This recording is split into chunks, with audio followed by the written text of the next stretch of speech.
mother chimpanzee carried her dead infant's body for weeks, grooming it every day as if it were still alive. An elephant will stand over the bones of a dead herd member for hours, running its trunk across the skull again and again. A group of crows will gather around a dead crow on the sidewalk, call loudly, and refuse to feed nearby for the rest of the day. 3 unrelated species, 3 documented behaviors, and 1 uncomfortable question researchers still haven't fully settled. Is any of this grief, in a sense we'd recognize, or are we just pattern matching our own emotions onto animals doing something else entirely? This is where field biologists have spent decades collecting exactly the kind of evidence that makes the question hard to dismiss.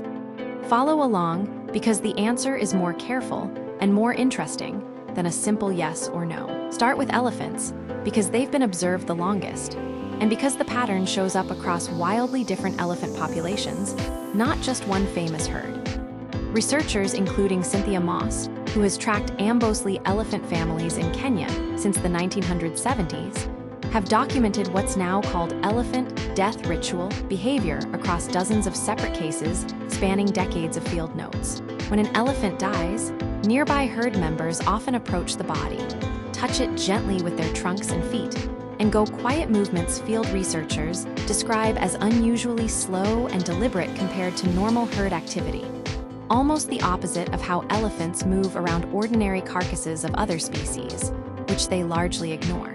Some elephants have been seen standing guard near a body for hours, occasionally rumbling in low frequencies that other family members answer from a distance.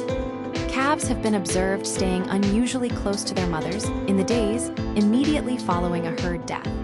A shift in behavior researchers have logged as notable enough to record separately from ordinary mother-calf proximity. Even more strikingly, elephants will revisit the bones of dead herd members long after the flesh is gone, picking up and turning over skulls and tusks with their trunks, sometimes carrying a bone a short distance before setting it down again. Field researchers have documented elephants returning to the same skeletal remains across multiple separate visits spread over months. A 2006 study led by researcher Karen McComb tested this directly with a controlled field experiment. Elephants presented with an elephant skull and ivory, alongside a skull from a different large species and a plain piece of wood, spent significantly more time investigating the elephant materials than the alternatives. That result matters because it rules out the simplest explanation that elephants are just curious about any large bone lying in the grass. The response tracks their own kind specifically. What elephant researchers are careful never to claim is that this proves elephants understand death the way humans do, or that the behavior maps onto human mourning rituals. What the data does show is consistent, repeated, non-random attention to elephant remains specifically, sustained over hours and sometimes revisited over months. That's already a striking finding on its own, without needing to reach for the word grief to make it interesting. Chimpanzees push the question further, because their behavior around death has been filmed, published, and studied at the level of individual, identifiable animals with known histories, not anonymous herd members. In one widely reported case documented by researchers at a sanctuary site in Zambia, a chimpanzee mother named Noel was observed carrying, grooming, and using a stem of grass to clean the teeth of her dead infant for hours after death behavior that looked, to trained observers, indistinguishable from ordinary maternal grooming, just extended well past the point where the infant could respond. Primatologists have recorded multiple similar cases across different chimpanzee communities on different continents.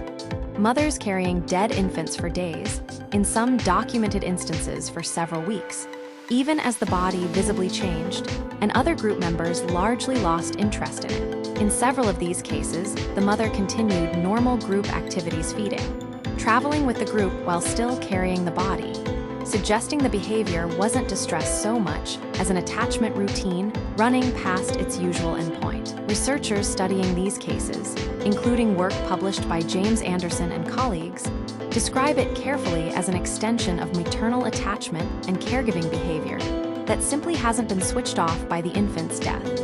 Rather than direct evidence, the mother understands death as a permanent, irreversible state, the way an adult human does. Chimpanzees also show something else striking around death: calm, quiet group behavior in the final hours of a dying member's life. Field teams have filmed adult chimpanzees gathering around a dying or recently dead group member, some individuals touching the body gently, others simply sitting nearby in what looks, to a human eye, like a vigil. Other chimpanzees in the same footage groom the body's face and hands, and juveniles have been observed staying unusually close and quiet, mirroring the older animals rather than playing normally. It is genuinely unusual behavior for a species where most encounters with an unfamiliar motionless body would be expected to trigger alarm calls or avoidance, not calm proximity, which is exactly why researchers have found it worth documenting closely rather than dismissing as coincidence. Then there are corvids, crows, and magpies, where the behavior looks the most ritual-like on the surface, and where a researcher has built an entire research program specifically testing whether that appearance holds up under controlled conditions. Kaylee Swift, at the University of Washington, has spent years running field experiments on what's popularly called a crow funeral. Her method is direct. Place a taxidermied dead crow, sometimes alongside a person holding a dead crow or a taxidermied predator, in a spot where wild crows will find it, and record what happens with the variables changed one at a time. The result, replicated repeatedly across dozens of trials. Crows gather quickly, call loudly in a specific alarm pattern distinct from their ordinary vocalizations, and often avoid the area or avoid feeding near the site for a period afterward, sometimes for days at a stretch, even after the dead crow itself has been removed. Magpies show a related pattern that's been reported anecdotally for longer.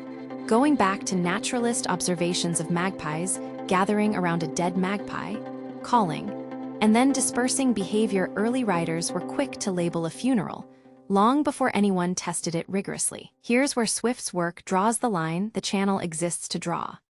Her own interpretation, stated plainly in her published research and public talks, is that this almost certainly isn't grief in the way pet owners want it to be. It looks much more like a rapid, social information gathering response crows investigating a death to learn what killed it, then using that information to avoid the same danger. The gathering and calling functions like a public alarm broadcast, not a funeral. That's not a smaller finding than grief would be. It's arguably a more impressive one, a wild bird running something close to a threat assessment protocol, using a dead member of its own species as the input. Put the three side by side, and the honest picture is not one simple answer, it's a gradient. Elephants show sustained, repeated, specific attention to their own dead over long timescales. Chimpanzee mothers show attachment behavior that persists past the biological end of its usual purpose, sometimes for weeks. Crows show fast, structured, apparently functional investigation and avoidance, behavior that researchers are cautious to distinguish from an emotional response at all. These are not the same behavior wearing three different costumes. They're three different things, and treating them as identical would flatten exactly the distinction real research is trying to protect. What researchers across all three fields agree on, when you read their actual papers instead of the headlines built on top of them, is this. Something is clearly happening around death in these species that goes well beyond indifference, and it's worth studying precisely, on its own terms, rather than importing a human word and calling the question closed. That restraint isn't researchers being boring. It's what taking the animals seriously actually looks like, refusing to either flatten them into furry humans or dismiss them as unfeeling machines, and instead sitting with a real, unresolved, evidence-shaped question. Follow for more of what the actual research says, not what the headlines wish it said.